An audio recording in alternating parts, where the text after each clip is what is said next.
Alors, cette vidéo fera l'office d'une introduction à un nouveau chapitre, sur des études de fonctions, et je vous proposerai de mettre régulièrement sur pause et d'essayer de faire les exercices, notamment vous avez les documents par mail ou en papier.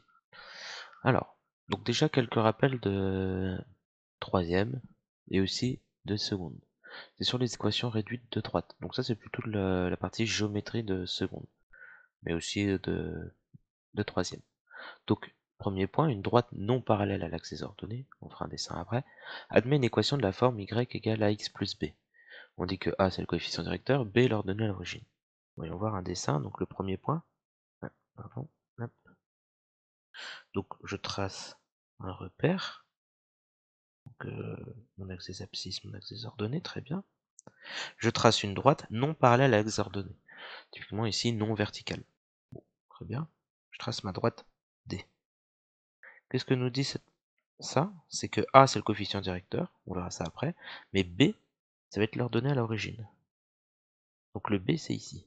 Et ça on a une équation de la droite y égale à x plus b. On rappellera après le sens de l'équation. Bon, qu'est-ce qu'on nous dit aussi? Si on prend un point A ici, xa, yk, qu'on prend un point B ici, xb,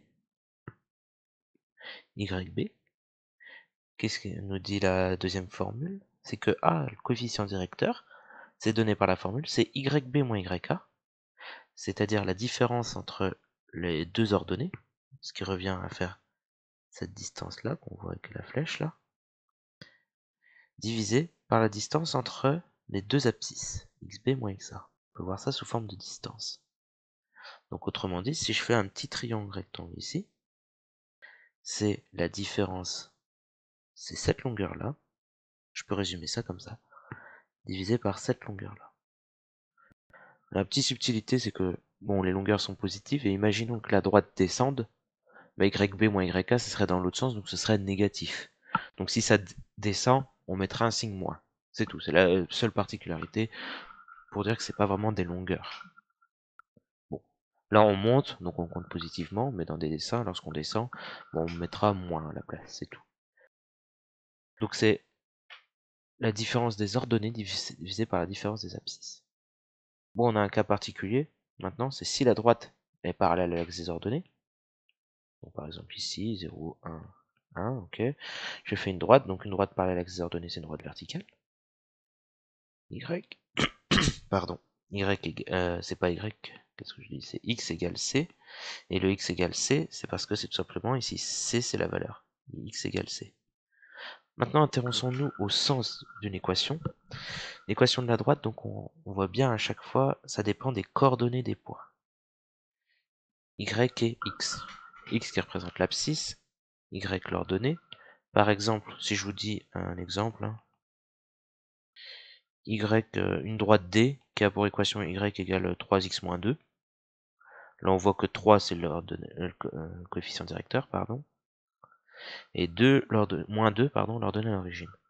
On vous demande si ce point-là, de coordonnées, je sais pas, 1, 1, on va pas prendre ce 1, 1, on va pas prendre ça comme ça, 2, 4, est-ce qu'il appartient à la droite D? C'est une question. Bon. 2, c'est l'abscisse, ce qui va jouer le rôle de X, Y, l'ordonnée, c'est ce qui va jouer le rôle, enfin c'est 4 qui va jouer le rôle de Y.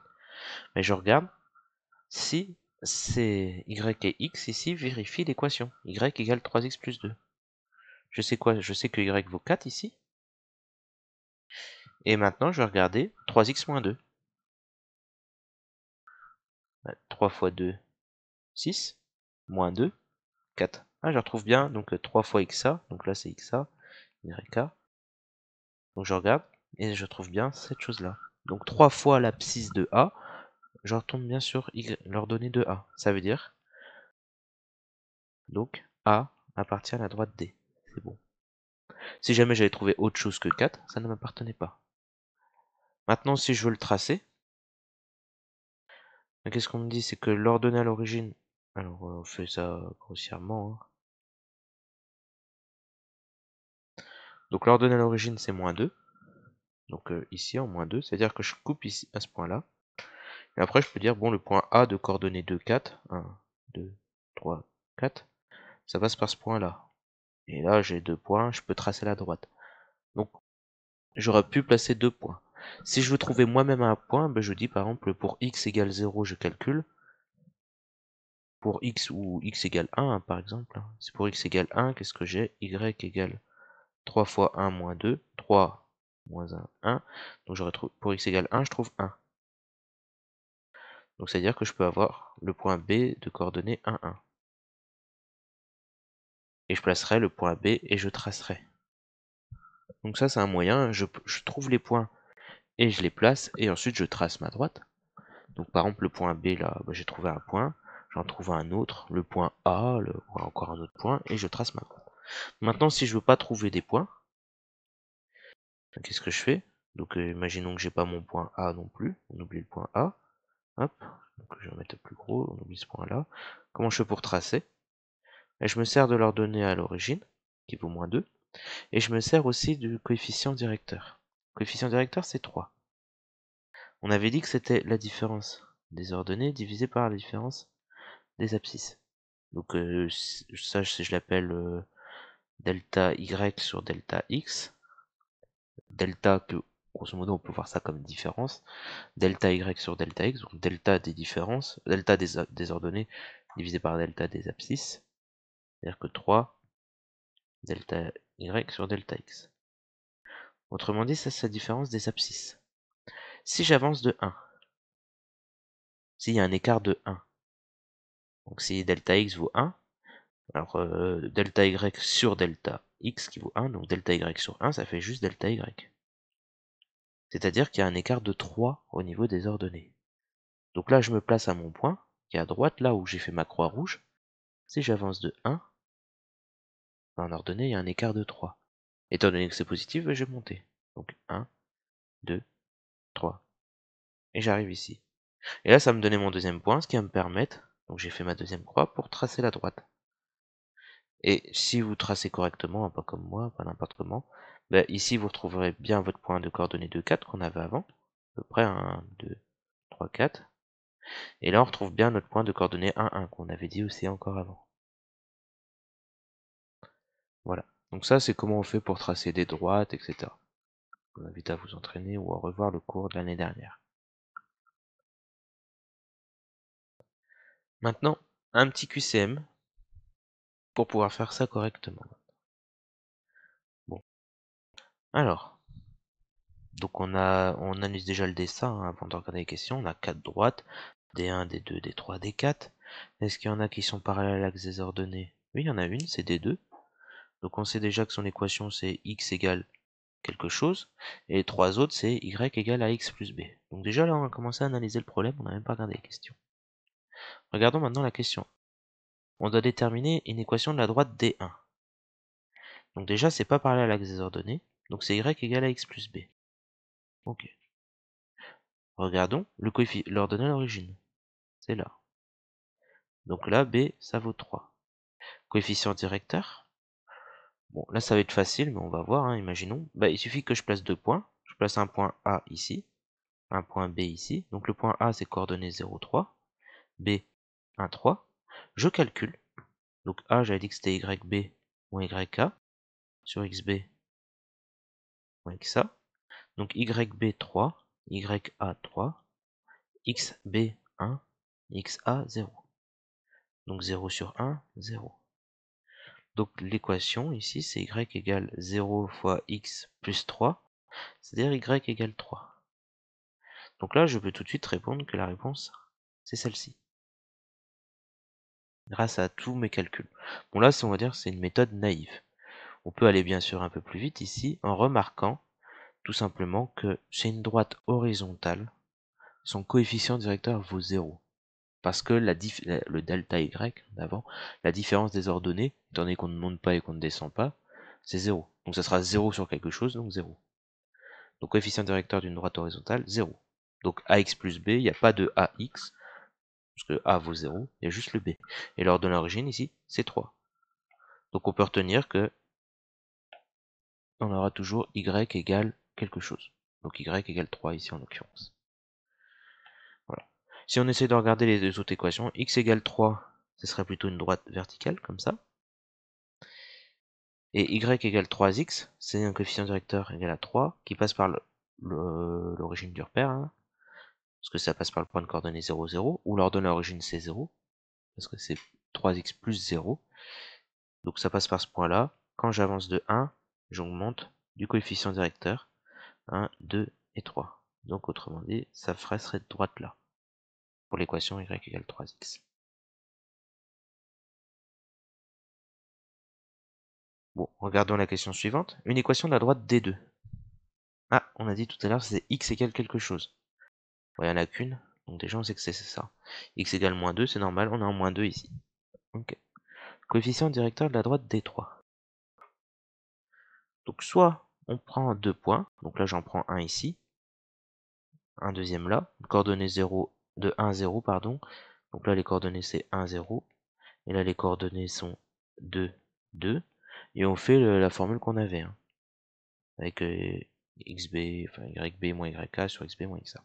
Ou alors, on peut retenir, ça va être la méthode de l'escalier. S'il y a pour mes deux points, qu'est-ce que je fais? Je fais d'abord un déplacement horizontal de 1, et j'augmente de 2. Et maintenant je fais bien 2 sur 1. Coefficient directeur, c'est donc 2. Coefficient directeur, 2.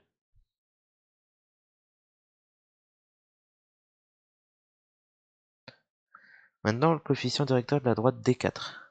D4, ça diminue. On avait vu tout à l'heure que quand on faisait un coefficient directeur, bah ici, si on place ce point-là, on va le calculer, hein. Je pourrais prendre ça si je veux, ou plutôt ça. Qu'est-ce qui se passe? J'avance de 2, je diminue de 1, moins 2, moins 1 sur 2. Donc il va être négatif ici. On a même été un peu plus loin dans le raisonnement, hein. Ça diminue, c'est négatif. Quand c'est positif, ça augmente. Et quand c'est nul, ça stagne comme dans la droite D1. Coefficient directeur de la droite D1. Bon, on vient de le dire, hein, finalement. On l'a calculé tout à l'heure, c'était 0. Pardon. Hop, 0. Une équation réduite de la droite D4. Donc il me faut quoi? L'ordre, donc c'est y égale ax plus b. Il me faut a et b. L'ordre de l'origine, c'est 1. Ok, plus 1. Et on avait dit, le coefficient directeur, hein, on avance de 2, on descend de 1, donc moins 1 sur 2. Donc moins 1 demi de x plus 1. Donc on oublie ça. Moins 1 demi, donc c'est le moins 0,5. C'est la première réponse. Hop là. Et voilà, donc on a pu faire cet exercice sans trop de problèmes. Je vous propose maintenant de regarder le deuxième exercice qui va passer un peu plus... Ce sera plus dans le sujet. Alors je vais juste donner quelques indications et je vous laisserai y réfléchir après. Mais il y aura une correction plus tard. Donc lors d'un projet de science, Hector fait décoller un drone verticalement. Une chronophotographie permet de modéliser l'altitude à chaque instant. Donc ça décolle, puis ça retombe. Donc à chaque instant, suivant une certaine fonction, la fonction hauteur, hein, on pourrait voir ça, h de t, donc c'est moins 0,2 t carré plus 2t. Quelle est l'altitude maximale atteinte par ce drone? Donc là, on pourra essayer déjà de réfléchir. Donc on a une fonction, ça va modéliser l'altitude. Plus h de t est grand, plus la hauteur, donc le drone est élevé, il est plus haut, tout simplement.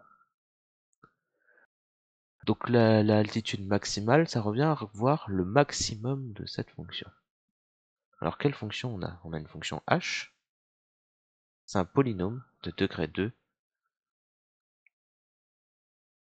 Qui dit polynôme de degré 2, on veut son maximum. Souvent on aime bien avoir son tableau de variation. Sauf que pour avoir son maximum, il faut avoir sa forme canonique. C'est plus pratique. Pour avoir notamment les coordonnées du sommet de la parabole. Bon, on va déterminer sa forme canonique. Donc h de t, moins 0,2 t carré plus 2t. La forme canonique, alors je vous passe la méthode où c'est juste des formules à retenir, c'est pas intéressant. On se souvient qu'on factorise par le terme devant t carré.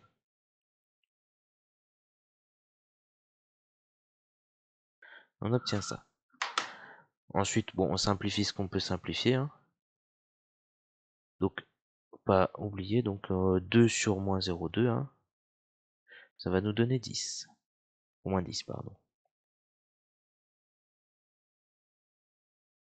Et on se souvient, t carré moins 10t plus quelque chose, c'est le début d'une... Je l'ai écrit dans l'autre sens exceptionnellement. Bon, je vais le remettre dans le sens habituel. Donc t carré moins 10t plus quelque chose, c'est le début d'une identité remarquable. Donc t moins quelque chose au carré. Donc là on met le double produit, c'est moins 10t. Donc le deuxième coefficient, ce sera moins 5. Ici moins 5. Donc plus 25. Donc t carré moins 10t, c'est t moins 5 au carré, moins 25. Et on me remplace là-dedans. Donc moins 0,2, t moins 5 au carré, moins 25. Et on développe par moins 0,2, donc moins 0,2 t moins 5 au carré, et moins 0,2 fois moins 25, donc ça revient à faire 0,2 fois 25, et on va obtenir 5. Donc là on voit bien, hein, on va regarder les coefficients qui vont nous intéresser, moins 0,2 pour le A, le alpha 5, et bêta 5 aussi. Donc là, grâce à ça, vous pouvez avoir le tableau de variation, je vous laisserai le faire. Vous pouvez avoir le maximum, je vous laisse le faire. Donc vous mettez sur pause, moi je vais enchaîner là-dessus, enfin, je vais pas faire de vidéo, ce sera plus simple. Donc on enchaîne. Donc là on peut avoir son tableau de variation, hein. A c'est négatif. Donc qu'est-ce qui se passe? On se souvient, à l'allure de la courbe, les branches de la parabole sont tournées vers le bas. On est sur l'intervalle 0, 10. Et les coordonnées, c'est 5, 5. Très bien, 5, 5. On a cette courbe-là. Donc c'est T, H ici. Alors l'image de 0, c'est H de 0. On remplace T par 0 dans la formule en haut, hein, H de 0. On trouve 0. Et H de 10, on remplace T par 10, ça fait moins 0,2 fois 100, plus 20, on va obtenir 0 aussi. Voilà, ah, pardon. On obtient 0. Donc là, on voit bien que l'altitude maximale est de 5 mètres. C'est bien en mètres, oui. Oui. Donc, altitude max, c'est 5 mètres au bout de 5 secondes. Je n'ai pas fait de phrase, mais vous imaginez bien comment on rédige ça. Petit 2. Calculer la vitesse moyenne aux instants t0 et t égale 1. La vitesse moyenne, vous savez que la vitesse, c'est la distance sur le temps. Bon, entre t0 égale 1 seconde et t1 égale 2 secondes. Il y a combien de distance de temps, pardon? Il y a 1 seconde, 2 moins 1. Donc t, ça vaut bien 1 seconde. Maintenant la distance. Il faut regarder la hauteur. La hauteur, on était à partir de 1 seconde, on était à une certaine hauteur, et on monte. Alors si on trace la courbe, hein, pardon. Imaginez cette courbe-là. Hop. À t égale 1, on est ici. À t égale 2, on est là. Donc faut regarder cette distance-là. C'est quoi? H de 2, H de 1, c'est l'écart entre les deux. Donc H de 2 moins H de 1. Très bien. On calcule. H de 2, c'est moins 0,02 t carré, donc 2 au carré. Et on n'oublie pas la formule, c'est plus 2 fois 2. Plus 2 fois 2. Ok, ça c'est H de 2. Moins, et on fait moins H de 1. Moins 0,2 fois 1 au carré. Moins 2, plus 2 fois 1. Ok. Donc moins 0,2 fois 4. Plus 4. Donc on va avoir 3,2 pour H de 2. Moins. Et ensuite on calcule pour h de 1, donc moins 0,2 fois 1 au carré, donc fois 1, plus 2 fois 1, donc plus 2, 1,8. Et 3,2 moins 1,8, on va obtenir 1,4. Donc, vous avez compris, on a calculé notre distance parcourue sur cette seconde-là, et ensuite on a notre temps. Donc là, on applique la formule, la vitesse moyenne, ici, ça sera d sur t, donc d 1,4 sur une seconde, donc 1,4 mètres par seconde, ici, la vitesse moyenne, du coup. Voilà. J'espère que c'est clair. Je vous invite à remettre sur pause une fois que vous aurez lu les questions 3 A, B, C. Essayez de les faire. Parce que c'est un peu la même chose, sauf qu'il y a du calcul. Alors qu'est-ce qui se passe? Donc on souhaite évaluer la vitesse instantanée. Instantanée, c'est-à-dire c'est pas la vitesse moyenne entre 1 et quelque chose, mais la vitesse instantanée du drone à 1 seconde. Si jamais vous voyez une voiture, le compteur que ce serait affiché dans une voiture, par exemple. Là, le compteur afficherait combien à 1 seconde pile poil. Donc le but, c'est de voir entre 1 seconde et un peu plus loin qu'une seconde. Donc 1 seconde, 2 secondes. On fait la vitesse moyenne. Sauf que 1 seconde, 2 secondes, il y a quand même un écart de 1 seconde. Ce qui peut paraître grand ou petit, suivant le référentiel qu'on utilise, les références. Bon, on va voir, on va rapetissir cet écart. Au lieu d'avoir un écart de 1 seconde, on va mettre un écart de 0,1 seconde. Donc entre 1 et 1,1 seconde. Et on continue, ainsi de suite, jusqu'à réduire de plus en plus cet écart. Donc entre 1 et 1,01 seconde, etc., etc. Donc je remets la fonction qu'on avait, hein, c'était moins 0,2 t carré plus 2t. Et on va voir l'écart entre 1 seconde et t1, ça va être t0 plus un petit truc en plus. Et ce petit truc en plus, on va le noter h. Et la question 2a, on relit la question, exprimer la vitesse moyenne entre ces deux instants.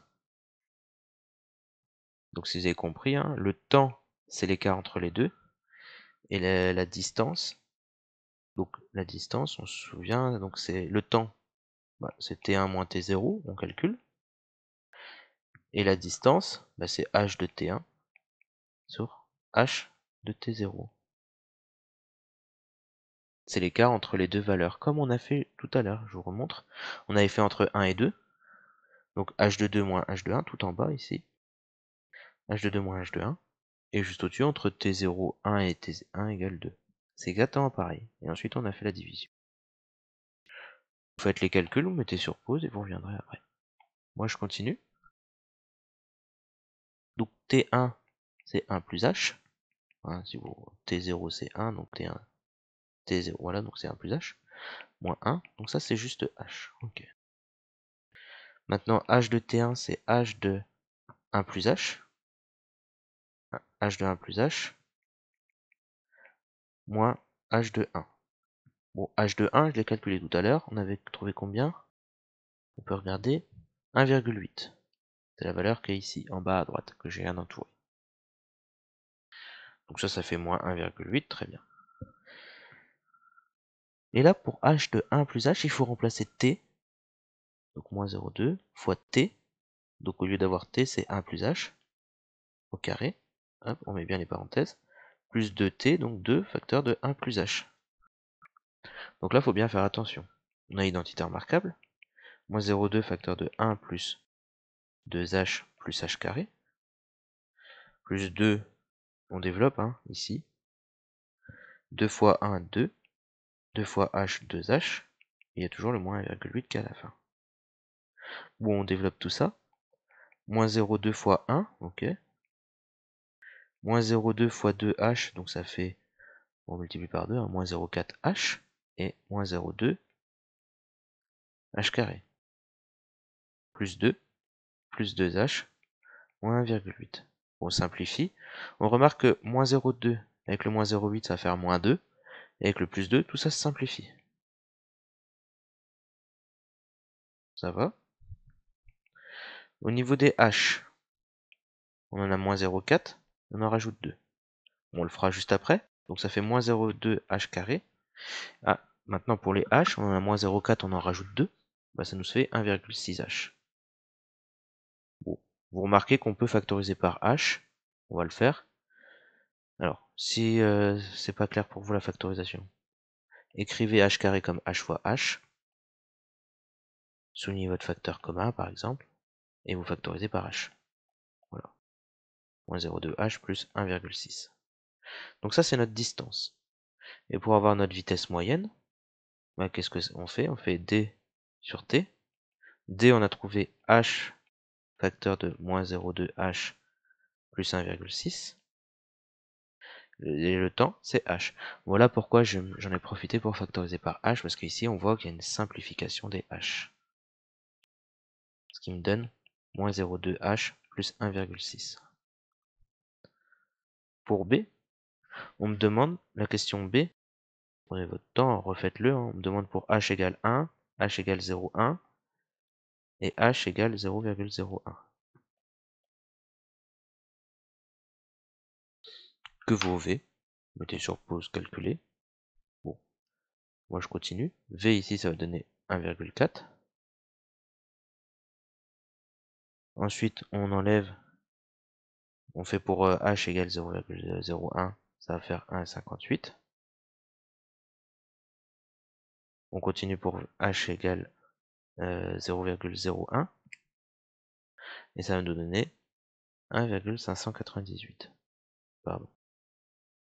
On aurait pu continuer aussi à h égale 0,001 et 1,5998. On aurait pu faire le même calcul et on obtient ça. Bon. Et on nous avait dit dans la question C, je vous remontre, conjecturer la vitesse instantanée. Et pour conjecturer la vitesse instantanée, on avait dit que c'était finalement quand h était le plus proche de 0 possible, qu'est-ce qui se passait? Mais regardons. Tout en bas. Quand h vaut 1, on est à 1,4. Ok. Quand h vaut 0,1, on passe à 1,58. 598. 5998. Finalement, on se rapproche du 1,6, le fameux dans la formule 1,6. Donc finalement, on peut conjecturer que la vitesse instantanée, ça doit être 1,6 mètres par seconde. Ça nous paraît logique après tout quand on regarde la formule. C'est 1,6 auquel, alors si je le réécris dans l'autre sens, hein, au lieu de faire moins quelque chose plus, bah, je vais écrire 1,6 moins 0,2 h. Et là, vous allez voir. Donc 1,6, qu'est-ce que je fais? Je retire 0,2 fois h. Sauf que h, on a dit que je ferais quelque chose de presque égal à 0. Quelque chose de tellement petit que on pourrait dire que c'est presque 0. Mais quelque chose qui est presque 0, que je multiplie par 0,2, bon, c'est presque 0 aussi. Donc c'est comme si je retirais presque rien. 1,6 auquel je retire presque rien, bah, ça fait presque 1,6. Bon, c'est une vitesse instantanée, donc on va dire que c'est 1,6 mètres par seconde. Donc ça, c'est l'idée. Et maintenant, quel est le lien entre l'exercice 1 et l'exercice 2? Tout simplement, je vais vous montrer. Si jamais je trace ça à peu près, la courbe de la hauteur, c'était 10 ici, pardon. On fait quelque chose à peu près, hein, voilà, donc on a une courbe, on a une parabole qui faisait un peu de choses près, quelque chose comme ça. Et on voulait la vitesse instantanée en 1. En réalité, ce qu'on a fait, vous vous souvenez, on a pris en 1 et en 2. Qu'est-ce qu'on a fait? On a regardé la différence. Donc, ça c'était la distance. Donc ça c'était en mètres. Et ça c'était en secondes. Et on a regardé ça, cette distance-là divisée par celle-ci. Qu'est-ce que c'est? C'est le coefficient directeur de ce morceau-là. Et finalement, le 2, au lieu de prendre entre 1 et 2, on a pris quelque chose de plus en plus petit. 1 et 1,01. 1 et 1,001. Donc finalement, on a pris le point là, on l'a mis plutôt vers ce point là, et on a regardé ce qu'on avait appelé la tangente à la courbe. Bon là c'est mal fait sur ce dessin là, mais c'est l'idée, c'est de regarder des coefficients directeurs de droite. Et ça c'est ce qu'on va appeler le nombre dérivé. Et vous avez peut-être déjà vu en physique, pardon, des fois vous mettez ce qu'on appelle un vecteur vitesse quand vous tracez votre position. Par exemple en 1, la vecteur vitesse, ça va être un vecteur qui sera tangent à la courbe. et il y aura une certaine norme qui serait en lien avec sa valeur numérique. Donc ça va représenter la vitesse en 1. Et ça, plus tard, c'est ce qu'on va appeler, pardon, le nombre dérivé en 1. Ces applications sont assez naturelles, hein. Vous voyez qu'ici, le coefficient directeur est positif, donc le morceau là qui est ici, c'est presque un morceau de droite qui monte. Et donc si jamais on se place par exemple en 6, donc on est à ce niveau-là de la courbe, si j'essaye de regarder proche de 6, qu'est-ce qui se passe? Ça ressemble à un petit morceau de droite comme ça, à peu près. Et si je regarde son coefficient directeur, ça va être un coefficient directeur négatif parce que le morceau de droite descend. Donc là on aura un nombre dérivé, si on va appeler ça plus tard un nombre dérivé, ou alors une vitesse ici, négative. Et en réalité, on va faire le lien entre variation et la vitesse, ce qu'on appellera ici plus généralement le nombre dérivé. Quand la vitesse est positive, il y en a quelque chose qui monte, hein, ça va de plus en plus haut, notre objet va de plus en plus haut, et quand notre vitesse est négative, c'est-à-dire qu'il va redescendre. Donc j'espère que ça paraît assez logique. Et au point culminant, donc au sommet ici, on aura, si on trace le morceau de droite, on aura un morceau de droite horizontal au sommet. Si on essaie de tracer ça avec une sorte de tangente, c'est exactement une tangente même. Donc ça, ce sera un morceau de droite horizontal, autrement dit, le vecteur est nul. Le coefficient directeur est nul. Donc la vitesse est nulle à ce moment-là. Vous pouvez faire l'expérience où on met une vitesse, on mesure la vitesse, etc. Bon, une vitesse négative, ça veut juste dire généralement qu'on va dans l'autre sens. Grosso modo, c'est ça ici. Voilà. Et donc, prochaine vidéo, ça sera sur l'introduction du cours, sur ce qu'on vient de faire.